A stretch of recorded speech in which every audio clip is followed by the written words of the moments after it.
Halo teman-teman, hari ini kita dihebohkan dengan chart Bitcoin yang hijau pekat teman-teman.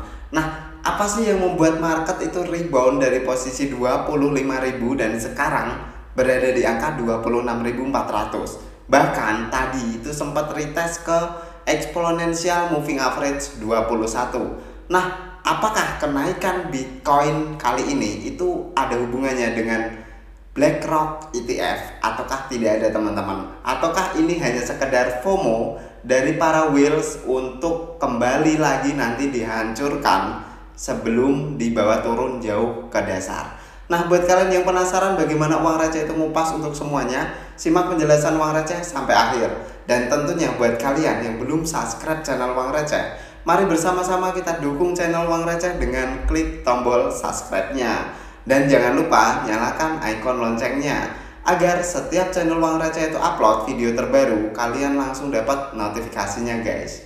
Nah, tanpa berlama-lama kita akan langsung bahas apakah penyebab Bitcoin pump kali ini itu berasal dari BlackRock ETF. Nah teman-teman, beberapa minggu lalu kita sempat banyak sekali menemui sentimen negatif, terutama antara kasus SEC dengan Binance. Nah, setelah itu 2 harian ini kita cukup terhibur atau dihebohkan dengan, kalau menurut uang receh pribadi, kalau hal ini memang benar-benar disetujui dan deal di Amerika sana, ini bakal menjadi sebuah sentimen yang sangat positif. Apakah sentimen itu? Tepat sekali, namanya adalah BlackRock ETF. Pasti kalian sudah sering mendengar BlackRock adalah hedge fund terbesar di dunia teman-teman. Dan sekarang itu sedang merancang atau menggodok sebuah investasi baru yang bernama Bitcoin ETF. Lantas apa bedanya sih Bitcoin ETF itu dengan Bitcoin Grayscale teman-teman? Nah, kita akan coba kupas sedikit untuk perbedaannya terlebih dahulu. Nah, kalau dulu kita itu kenal yang namanya Grayscale Bitcoin Trust. Sebenarnya ini sama dengan Bitcoin ETF kalau BlackRock nanti jadi dan disetujui untuk pembukaan Bitcoin ETF. Sebenarnya ini istilah yang sama, cuma namanya aja yang berbeda teman-teman. Tapi kalau menurut uang receh pribadi, perbedaan dari Bitcoin ETF punya BlackRock itu cenderung untuk pasarnya akan lebih luas karena mereka menganut spot Bitcoin ETF. Berbeda dengan Grayscale Bitcoin Trust di mana untuk memperjualkan surat saham Bitcoin, mereka hanya bisa menjual atau membeli dari orang yang sudah mendaftar terlebih dahulu di Grayscale teman-teman. Artinya lingkup marketnya itu lebih kecil. Biasanya kalau di Grayscale kita akan melihat di saat Bitcoin itu halving atau harganya cukup tinggi, maka harga Bitcoin di Grayscale itu bisa lebih tinggi teman-teman. Karena di sini supply-nya sedikit sedangkan demand-nya itu banyak. Sedangkan di saat bearish market atau bear market, biasanya Bitcoin di Grayscale itu harganya lebih murah ketimbang harga di spot karena permintaannya sedikit sedangkan supply-nya banyak teman-teman. Berbeda dengan apa yang dirancang oleh BlackRock.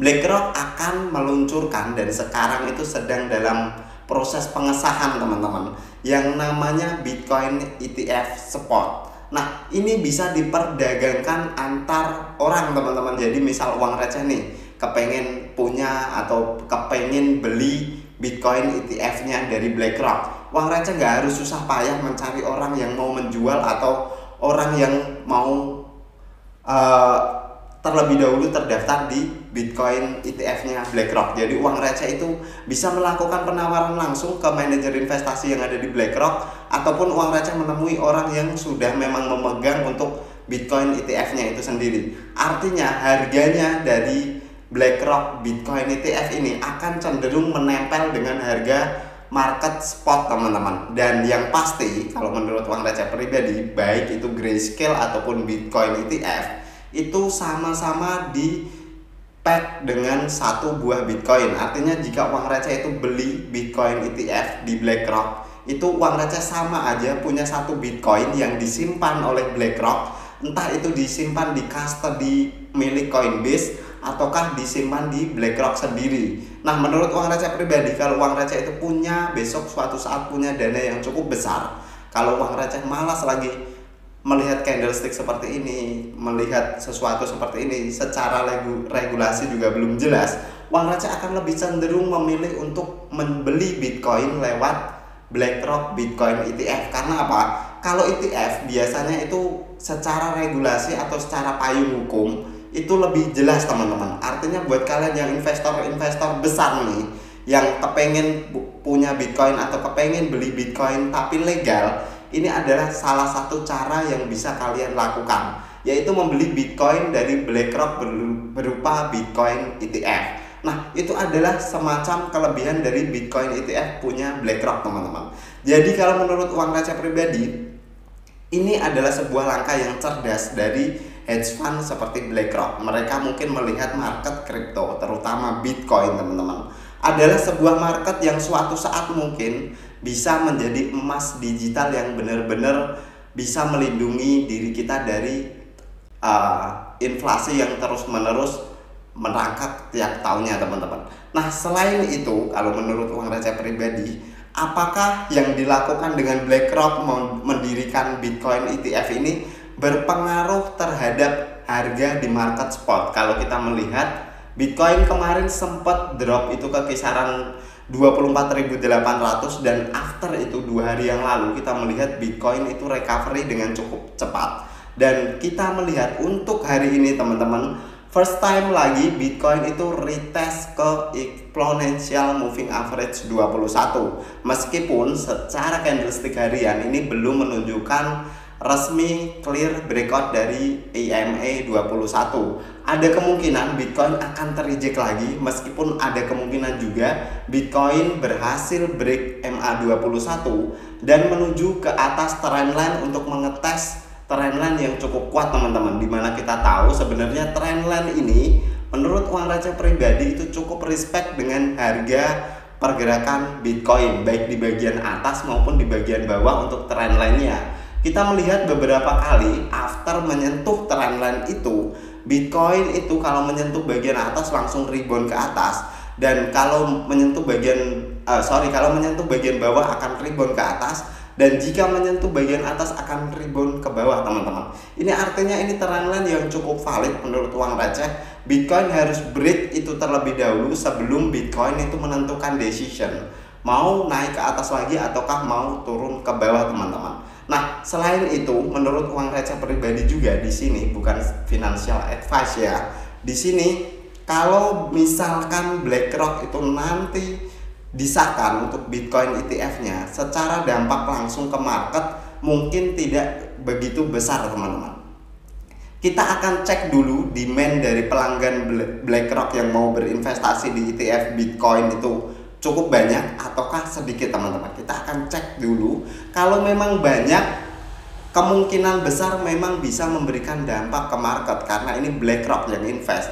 Dimana kita tahu hedge fund terbesar biasanya mengelola dana yang cukup besar. Artinya pembeliannya mungkin tidak hanya 1.000, 2.000 atau beberapa puluh ribu Bitcoin, teman-teman. Bisa jadi langsung dalam partai besar. Tapi yang perlu kalian ketahui sebelum memberikan dampak ke market secara supply and demand, ternyata setelah uang receh cek itu BlackRock ternyata punya 2 mining company, teman-teman. Yang pertama adalah Marathon Digital Holding dan yang kedua adalah Riot Blockchain. Di sini dua-duanya ini BlackRock kurang lebih punya saham sekitar 6-7%. Artinya ada kemungkinan besar kalau memang BlackRock itu nanti jadi mendirikan yang namanya Bitcoin ETF, BlackRock tidak akan membeli Bitcoinnya untuk pack saham mereka, untuk pack saham ETF-nya mereka ke market pasar spot. Ada kemungkinan pertama kali yang akan mereka lakukan adalah membeli hasil mining dari Marathon Digital dan Riot Blockchain, teman-teman. Karena apa? Ini masih ada hubungan company dengan BlackRock.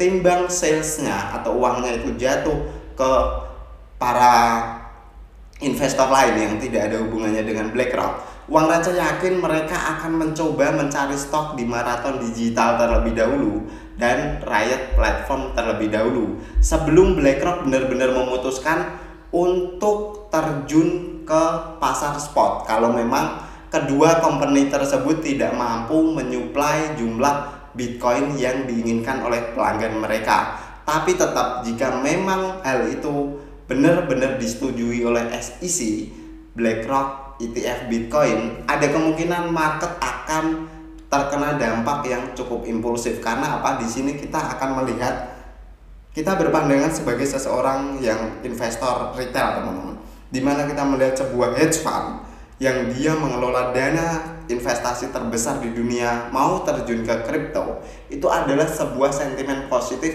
yang tidak terelakkan, teman-teman. Meskipun secara langsung mungkin tidak akan mempunyai dampak di supply and demand untuk Bitcoin, tapi di sini yang perlu kalian perhatikan, di sini yang terpengaruh hanya market Bitcoin, bukan Ethereum, bukan BNB, bukan altcoin lain. Terutama adalah market Bitcoin, teman-teman. Jadi yang kemungkinan besar akan semakin menyimpang atau menjauh dari mata uang kripto yang lain adalah Bitcoin itu sendiri, teman-teman. Jadi nanti mungkin dinding pembatas antara Bitcoin dengan kripto lain itu akan semakin tebal, teman-teman. Karena di sini kita akan menganggap Bitcoin adalah benar-benar super value gold. Artinya dia mungkin punya value yang lebih super ketimbang gold atau yang lainnya. Nah, kita akan bahas singkat price action Bitcoin. Kalau menurut uang receh pribadi, uang receh lihat candlestick untuk harian seperti ini, uang receh cukup bullish, teman-teman. Karena apa? Pertama, yang perlu kita perhatikan, Bitcoin berhasil break dari posisi lowest di kemarin, teman-teman, atau sebelum Bitcoin itu terkoreksi di sekitaran tanggal 13 Juni, kita mampu menembus ke area itu lagi dan bahkan kita clear breakout dari area sana. Dan sekarang memang Bitcoin itu sedang retest, terutama untuk ke EMA 21, dan after itu mungkin Bitcoin akan melanjutkan retestnya lagi untuk mengejar ke bagian atas dari trendline ini, teman-teman. Beberapa titik resisten yang perlu kita pantau adalah titik resisten yang berada di sekitaran highest level sebelumnya, yaitu berada di angka 27.200 sampai 27.300. Dan after itu break mungkin bisa kita geser untuk melihat ke resisten di sekitaran angka 28.000 sampai 28.200-an, teman-teman. Karena itu cukup berpengaruh, resisten ini menurut uang receh cukup kuat sekali, di mana resisten di sekitaran 28.000-an itu merupakan